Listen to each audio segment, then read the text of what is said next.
week, in fact January 5 at Murray Bridge, Murray Machining and Shed Speedway, we're honouring Jamie Moyle and his dad John as well, and I know, and also Zeke Agars on the same night. So there's three iconic SA names.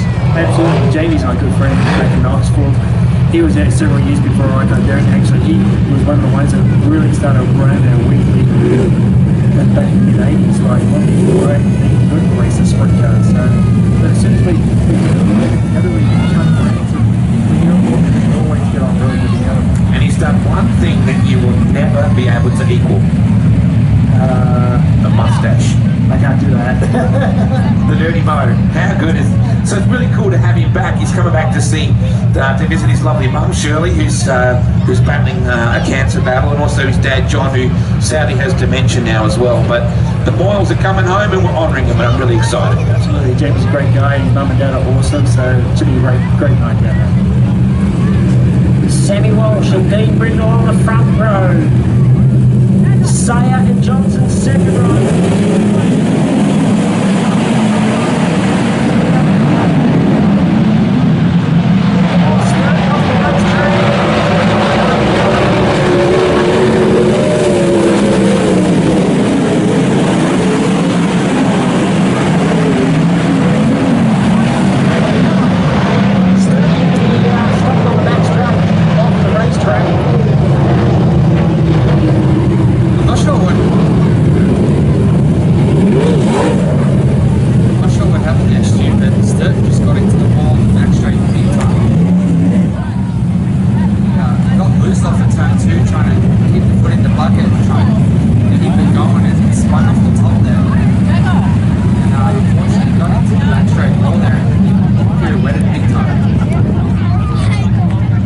It's, you know yourself, Toby, as well, it's pretty slick back there when you get off the lip on the reverse camber. You go from the slick part of the track, which is, it's like driving on ice, to moisture and loose dirt. It's the complete opposite. You go from slick and sliding into the moisture, and all of a sudden you've got traction, and then there's loose dirt up above that, and like you said, Wade, it's off camber too, so it completely changes the dynamics and handling of the race car. Can really play around with it. Good to talk to you, Toby. Been ages, mate. Yeah, good to hear. I mean, you guys have been doing your own thing up there all night. Almost thought you guys forgot about us. Oh, mate, I just can't stop talking to Skippy. When you get him opened up like a can of tuna, it's great. He's just talking. It's great. Obviously, when Toby went to Bondi with him on Sunday, he didn't talk to him because the way Skip's talking.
Now folks, tonight when we roll these guys around, we are going to do a special missing man formation for our great friend Peter Kraft. Crafty was so loved and respected on so many levels in this sport, and particularly in sprint cars and wingless sprint racing as well. So tonight, the guys will roll around, get themselves in the 4 wide. We'd like you to get hooky. And what we'd like you to do is get up on your feet right now. Time for the Valvoline Australian Sprint Car Grand Prix. Ladies and gentlemen, up on your feet. Wave your hands around as we do the missing man formation for Crafty.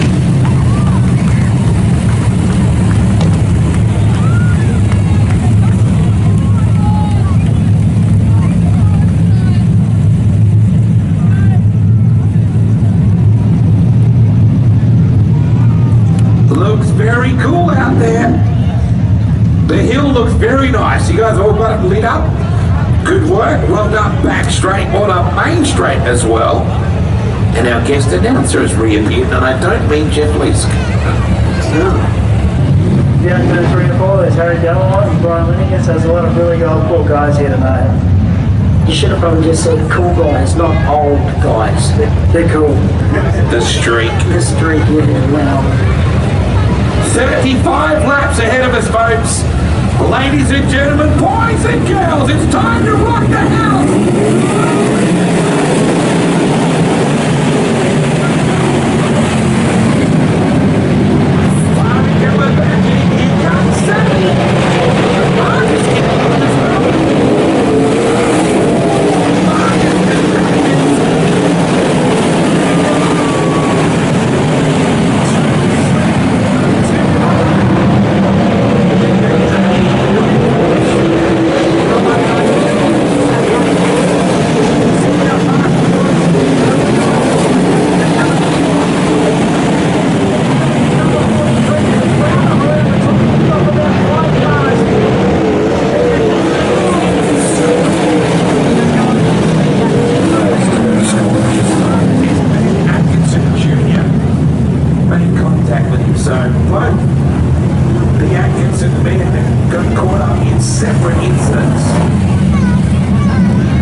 The old PCR days, you guys could be building castles with the clay.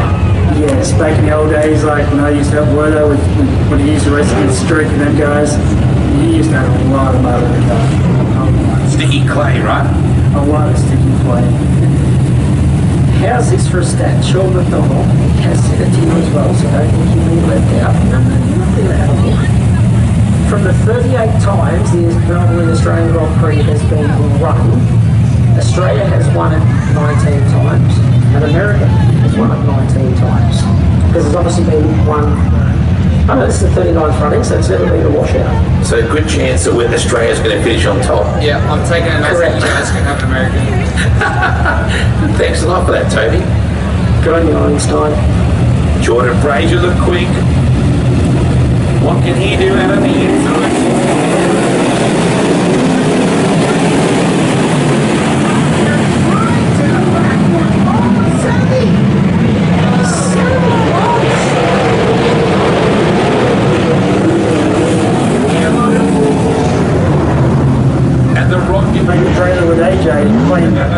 Playing Beyblades rather than watching a race. So here he is running forward, looking good.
I'm noticing from our vantage point up here, looking down into turn 1, you can see how much it's slipping off, and in turn 3, the track's starting to change again.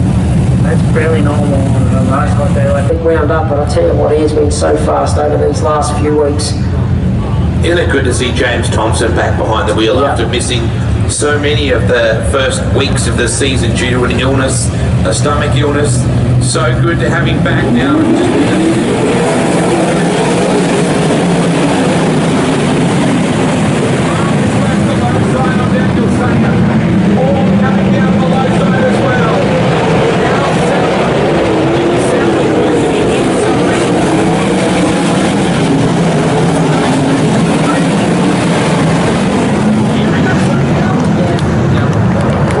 So the 57. Tell you what, it's on the binders as hard as he can there, but does everything, it looks so easy, it looks so slow. It's like, oh, look at all the time they've got, Skip. But it's just like a split second, isn't it? Yeah, it all happens fairly quick, so you really got to... Just noticed then Michael Stewart's front wing damage on the dial before you dig car. Michael recently proposing to his girlfriend. Congratulations to them both.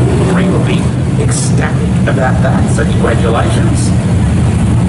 Before he digs himself out for that global racing number 71. He's right in the middle of it all.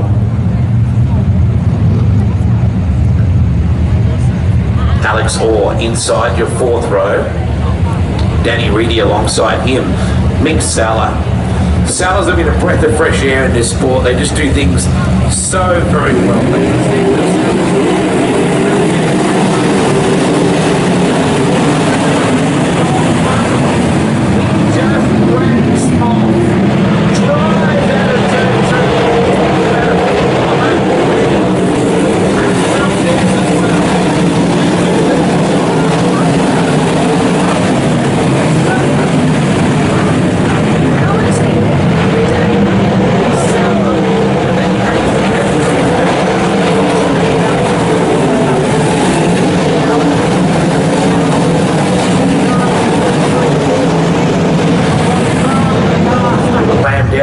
There, the Eliminator Race Wings car.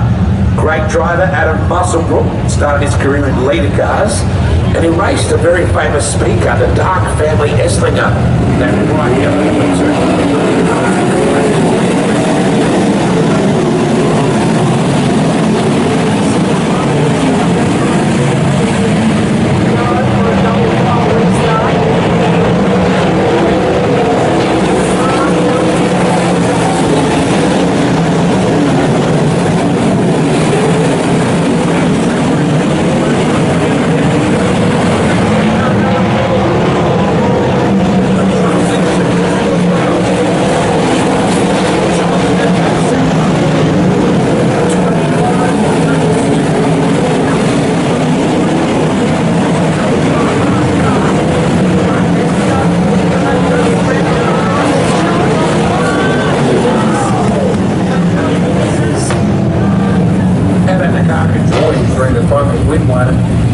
Such extreme measures to get it going. It was awesome. So good on him. Toby, I think I was going to ask a question about Williams Grove or something. Toby, was that you then? Yeah, I don't want to be rude. I got around to Storm Canyon, and it was going okay. So it was hard.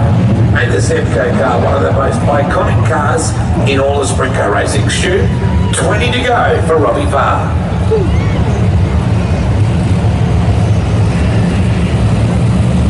Nice little push.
some sort of different setting. So I don't know whether we can pick that up. We're going to go green. We're not going to be able to do it when they're at speed. It was something a little bit aerodynamic on the galley underneath that top wing.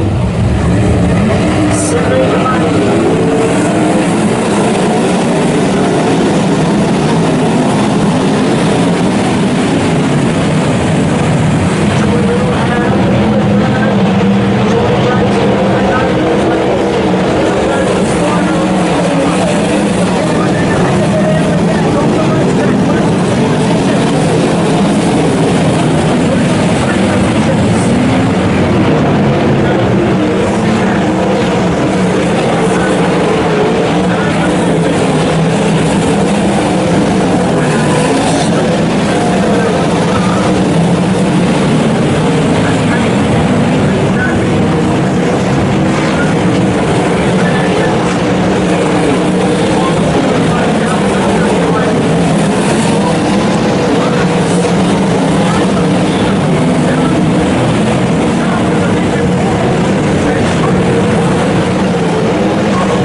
regardless of which order they're finishing. If they're on the podium, that in itself is an achievement.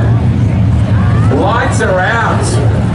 We're sitting here on the cusp of an historic result. Either way, Robbie Farr could win a hat-trick of AGPs here, and 4 in total, plus a hat-trick for the season so far. Yeah.